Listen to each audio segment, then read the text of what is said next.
Pada bulan November hingga Desember 1948, segala upaya Belanda dalam menghancurkan pemerintahan sipil Republik Indonesia terus dilangsungkan. Puncaknya pada tanggal 18 Desember 1948, Belanda melancarkan aksi polisionalnya yang kedua setelah pencabutan gencatan senjata pasca perundingan Renville. Serangan pertama dilancarkan melalui udara pada pukul 17.30 sore dengan pesawat-pesawat pembom Belanda yang sasaran utamanya adalah lapangan terbang, serta disusul dengan 500 tentara Belanda yang terjun menggunakan payung udara. Praktis dalam waktu 1 jam dengan serangan bom dan roket, Belanda mampu menguasai wilayah tersebut. Keesokan harinya, pada tanggal 19 Desember, kota kerajaan Yogyakarta berhasil dikuasai oleh Belanda dan disusul dengan penangkapan para politisi sipil senior seperti Soekarno, Hatta, dan Agus Salim. Para pemimpin republik ini membiarkan dirinya ditangkap dengan harapan membentuk kemarahan opini dunia tentang aksi militer Belanda dan berbalik menjadi kekalahan diplomatik bagi Belanda. Dengan dimulainya agresi tersebut, perjuangan mempertahankan revolusi Indonesia kembali pada jalur angkat senjata dan gerilya yang sebelumnya sudah dihentikan sejak perundingan-perundingan dengan Belanda. Di lain pihak, para tentara Republik sukar memahami mengapa para politisi sipil menyerahkan diri kepada pihak musuh. Padahal, tentara sudah mengorbankan jiwa raga mereka demi kemerdekaan Republik Indonesia. Sehingga kini tentara menganggap dirinya sebagai satu-satunya penyelamat Republik Indonesia.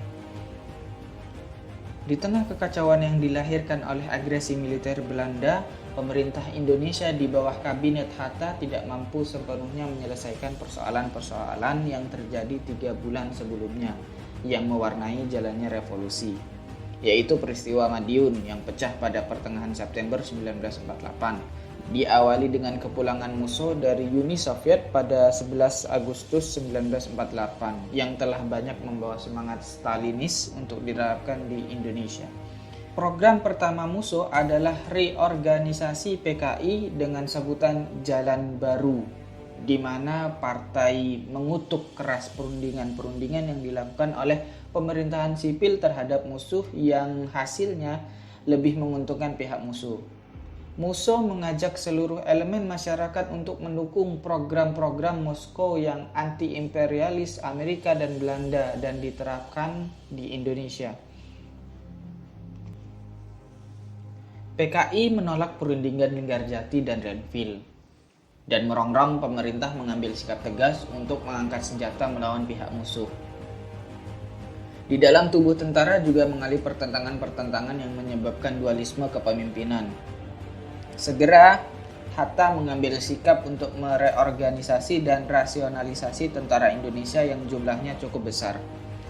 Sebanyak 350.000 anggota reguler di Jawa dan Sumatera dan 470.000 non-reguler yang banyak diisi oleh laskar-laskar di Jawa yang diakui sebagai tentara republik. Pengurangan jumlah tentara penting, mengingat jumlah tentara yang begitu banyak yang sebelumnya adalah mantan perwira Kenil, Peta, dan laskar-laskar. Para tentara ini memiliki preferensi politik yang beragam dan rentan diinfiltrasi oleh kekuatan-kekuatan politik. Kendati untuk membentuk suatu sikap profesionalisme dan disiplin tentara, justru program tersebut menimbulkan konflik yang lainnya, terutama mereka yang menjadi korban pengurangan dan posisinya dianggap tidak berpengaruh. Dengan latar belakang seperti itu, terciptalah suatu dikotomi di dalam tentara yang disebut sebagai tentara Republik dan tentara yang pro-PKI.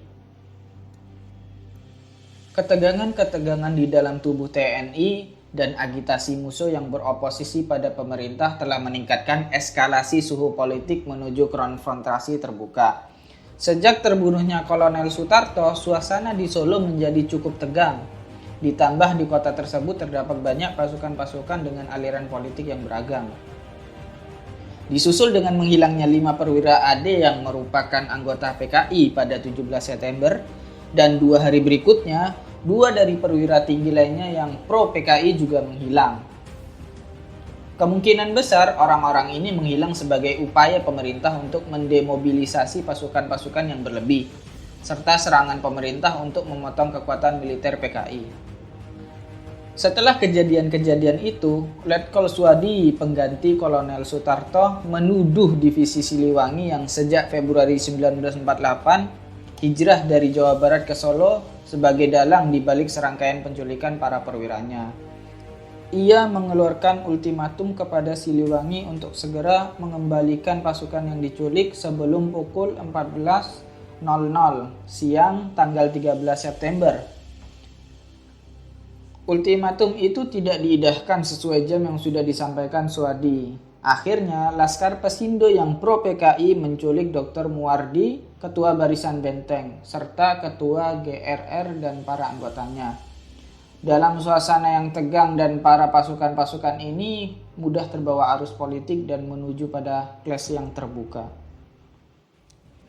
Akhirnya, pada 15 September, Soekarno mengumumkan keadaan darurat militer di Solo dan menunjuk Kolonel Gatot Subroto sebagai gubernur militer.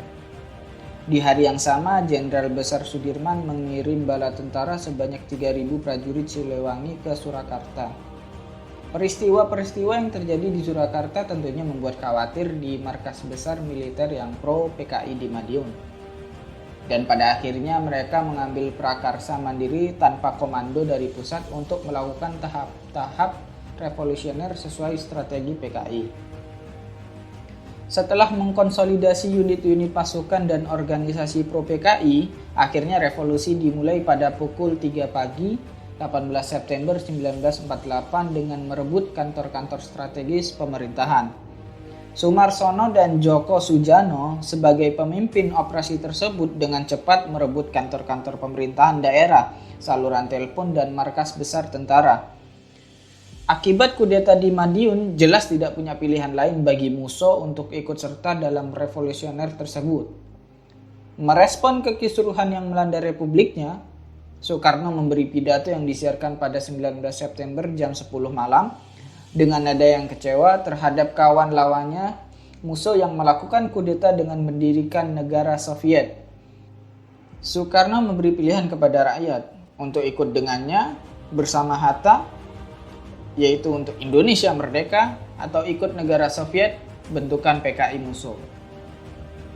Akibat dari pidato Soekarno dan banyak melesetnya strategi pihak pemberontak terhadap garis revolusioner mereka, kini pihak pemberontak mengalami serangkaian kekalahan dan menuju kekalahan mutlak.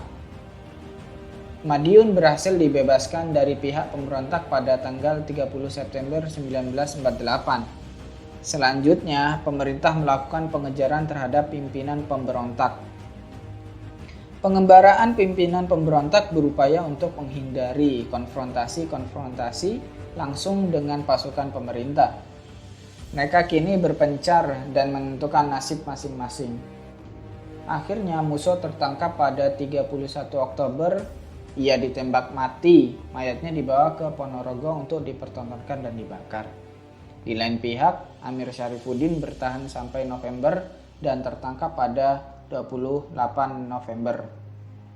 Dengan para tokoh-tokoh penting yang lain dalam pemberontakan Madiun seperti Harjono, Sarjono, Maruto Darusman, Djoko Soejono, Oi Gewat, Katam Hadi, mereka dieksekusi mati pada 19 Desember 1948. Namun, pada 18 Desember 1948, Belanda melancarkan agresi militernya yang kedua, sehingga persoalan dalam negeri tidak tuntas sepenuhnya.